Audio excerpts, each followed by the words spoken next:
नमस्कार प्यारे बच्चों, बहुत बहुत स्वागत है आप लोगों का सिंपल एजुकेशन में। दोस्तों, आज की इस वीडियो में हम लोग बात करेंगे कक्षा 7 की 23 नवंबर की हिंदी और विज्ञान की वर्कशीट के बारे में। सबसे पहले हम देखेंगे कि इन वर्कशीट्स में हमें क्या जानकारी दी गई है और उसके बाद जो सवाल इन वर्कशीट्स में दिए गए हैं, एक एक करके हम उन सवालों को हल करेंगे। तो चलिए बिना वक्त जाया किए हुए हम लोग आरंभ करते हैं आज की इस वीडियो में कक्षा 7 की 23 नवंबर की हिंदी और विज्ञान की वर्कशीट का अध्ययन। दोस्तों, शुरुआत हम करेंगे हिंदी की वर्कशीट से। हिंदी की यह वर्कशीट नंबर 31 है और इसमें हमें अपूर्व अनुभव नामक अध्याय के बारे में बताया गया है। तो चलिए देखते हैं क्या बताया गया है आज की इस वीडियो में अपूर्व अनुभव के बारे में। प्यारे बच्चों, इस कार्यपत्रक के द्वारा हम अपनी पाठ्य पुस्तक वसंत का पाठ अपूर्व अनुभव के अंश को पढ़ने जा रहे हैं। इस अंश में हम जिनकी बात करने जा रहे हैं वह है तोतो चान। तोतो चान एक दिव्यांग बच्ची है, यानी विकलांग बच्ची है, किंतु उसके भी कुछ सपने हैं जिन्हें वह पूरा करना चाहती है। आइए देखें कि तोतो चान पाठ के इस अंश में क्या करती है। इस चित्र में आप देख सकते हैं बच्चों, एक बच्ची को दिखाया गया है जो तोतो चान है, जिसके हाथ में कुछ फूल हैं, गुलदस्ता है।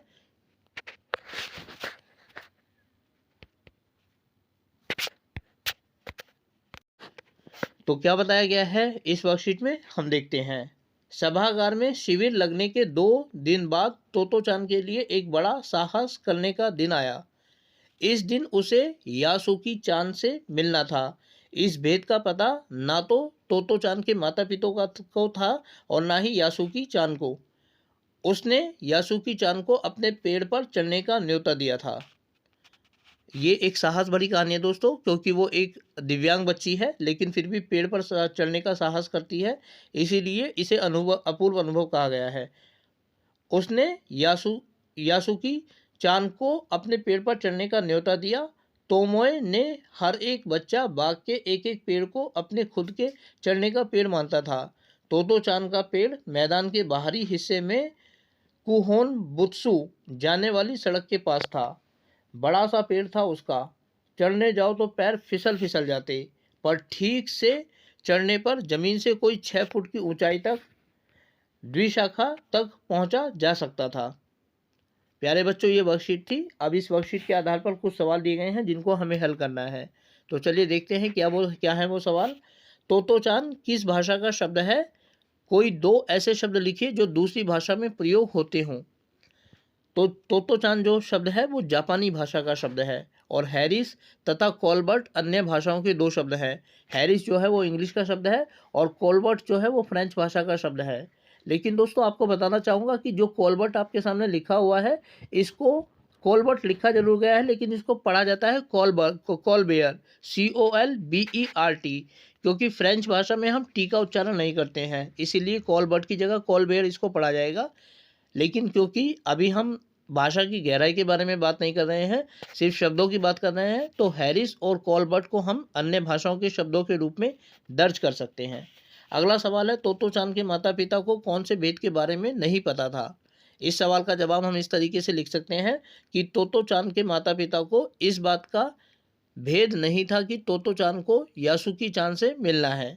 अगला सवाल है, द्विशाखा में द्वि का क्या अर्थ है? द्वि लगाकर कोई एक शब्द लिखिए।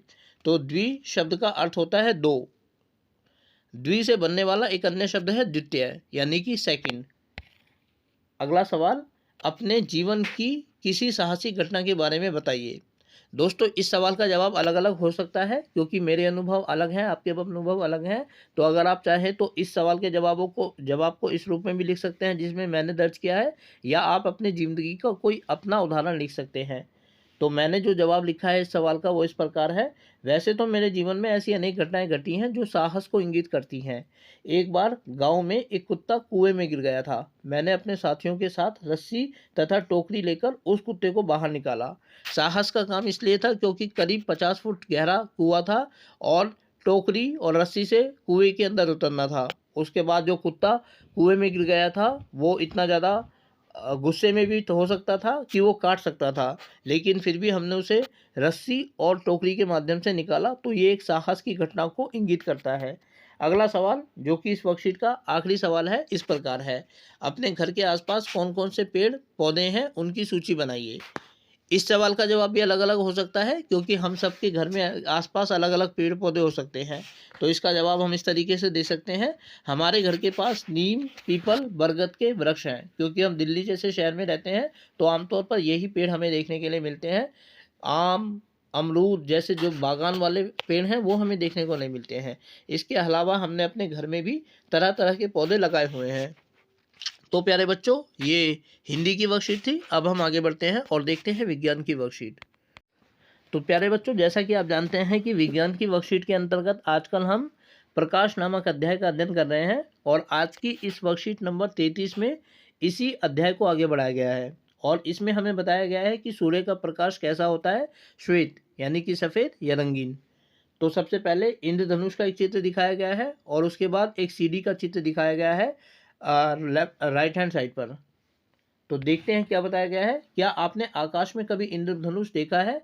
याद करिए, ऐसा कब देखा था? इंद्रधनुष प्राय वर्षा के पश्चात दिखाई देता है जब सूर्य आकाश में क्षितिज के पास होता है, जैसा कि चित्र नंबर 1 में दिखाया गया है, लेफ्ट हैंड साइड पर आप देख सकते हैं। इंद्रधनुष आकाश में 7 रंगों के एक बड़े धनुष यानी आर्क के रूप में दिखलाई देता है। ये रंग या वर्ण है लाल, जिसे ला, नारंगी ना, पीला पी, हरा ह, नीला नी, जामुनी जा तथा बैंगनी बै के रूप में हम जानते हैं। इंद्रधनुष के रंगों को नीचे से ऊपर की तरफ से याद करने का संक्षिप्त रूप है बैजा नीही पी नाला। इस तरीके से हम इसको शॉर्टकट में याद कर सकते हैं और इनका जो शुरुआती अक्षर है वो अपने आप में एक नए शब्द को बताता है। जैसे बै का मतलब है बैंगनी, जा मतलब जामनी, नी मतलब नीला, हा माने हरा। स्मरण योग्य है, यानी कि आपको क्या याद रखना है इसमें कि आप इंद्रधनुष तभी देख सकते हैं जब आपकी पीठ सूर्य की ओर हो। इसके बाद दोस्तों हम देखते हैं कि प्रकाश में 7 वर्ण होते हैं, अर्थात अगर हम प्रकाश, सूर्य के प्रकाश की बात करें तो उसमें भी 7 रंग मौजूद होते हैं, लेकिन इसको हम ऐसे नहीं देख सकते। चलो एक गतिविधि करते हैं। कांच का एक प्रिज्म लीजिए। एक त्रिभुजाकार आकृति होती है जिसको प्रिज्म कहा जाता है, जो शीशे की बनी होती है, कांच की बनी होती है। किसी अंधेरे कमरे की खिड़की के छोटे छिद्र से सूर्य के प्रकाश का एक पतला किरणपुंज प्रिज्म के एक फलक यानी सतह पर डालिए। प्रिज्म के दूसरे फलक से बाहर निकलने वाले प्रकाश को सफ़ेद कागज की एक शीट पर गिरने दो। आपको 7 रंगों या वर्णों का इंद्रधनुष जैसा एक रंगीन पैटर्न मिलेगा। आप चित्र में प्रिज्म को देख सकते हैं जो हमें इंद्रधनुष जैसी आकृति दिखाता है, जिसमें 7 रंग मौजूद हैं। यह दर्शाता है कि सूर्य के प्रकाश में 7 रंग या वर्ण विद्यमान हैं। इस तरह के पैटर्न आप दैनिक जीवन में बहुत सी गतिविधियों में देख सकते हैं। कुछ गतिविधियों को आप घर में कर सकते हैं। जल में, इसमें जो पहली गतिविधि है वो इस प्रकार है, जल में साबुन घोलकर विलयन तैयार करिए तथा एक स्ट्रॉ या खाली रिफिल की मदद से बुलबुले बनाएं। ये बुलबुले रंगीन दिखाई देंगे, जिसको हम बबल कहते हैं, जो अक्सर बच्चे सर्फ के पानी से फुलाते हुए नजर आते हैं हमें, तो वो रंगीन कलर के होते हैं। दूसरा, एक सीढ़ी से प्रकाश को परावर्तित करिए। आप अनेक रंगों या वर्णों को देख सकते हैं। न्यूटन की डिस्क, लगभग 10 सेंटीमीटर ध्यान व्यास की गत्ते की एक वृत्ताकार डिस्क लीजिए। इस डिस्क को 7 खंडों में बांट लीजिए तथा चित्र में दर्शाए अनुसार इन खंडों को इंद्रधनुष के 7 वर्णों से पेंट करिए, जैसा कि चित्र नंबर 2 में दिखाया गया है। यहाँ पर डिस्क के केंद्र पर एक छोटा छिद्र बनाइए तथा एक बेला बॉल पेन की रिफिल की नोक पर ढीले से लगाइए। जब डिस्क को तेजी से घुमाते हैं तो रंग वर्ण आपस में मिल जाते हैं। इस डिस्क को सामान्यतः न्यूटन की डिस्क कहा जाता है, जिसको हम बच्चों को अक्सर घुमाते हुए देख सकते हैं अपनी दैनिक जिंदगी में। तो प्यारे बच्चों, ये वर्कशीट थी। अब इस वर्कशीट के आधार पर जो सवाल हमारे सामने दिए गए हैं उन सवालों का जवाब हम जानते हैं। क्योंकि यहाँ स्थान की कमी है, इसलिए अन्यत्र हम इन सवालों के जवाबों को देखते हैं। तो पहला सवाल है कि इंद्रधनुष के कितने रंग या वर्ण होते हैं? तो इंद्रधनुष के 7 रंग या वर्ण होते हैं, अभी हमने जाना था वर्कशीट में। दूसरा सवाल है, इंद्रधनुष के रंगों या वर्णों का नाम क्रम से लिखिए। तो रंग जो इंद्रधनुष में दिखाई देते हैं क्रम के अनुसार उनके नाम इस प्रकार हैं: लाल, नारंगी, पीला, हरा, नीला, जामुनी तथा बैंगनी। अगला सवाल है, प्रिज्म के गुण को लिखिए। इस सवाल के जवाब को हम इस तरीके से लिख सकते हैं कि प्रिज्म का गुण यह है कि इसके द्वारा हम सूर्य के प्रकाश में निहित उन 7 रंगों को देख सकते हैं जो हमें इंद्रधनुष में दिखाई देते हैं। अगला सवाल है, जो कि इस वर्कशीट का अंतिम सवाल है, कि इंद्रधनुष को दिखाई देने की एक शर्त लिखिए।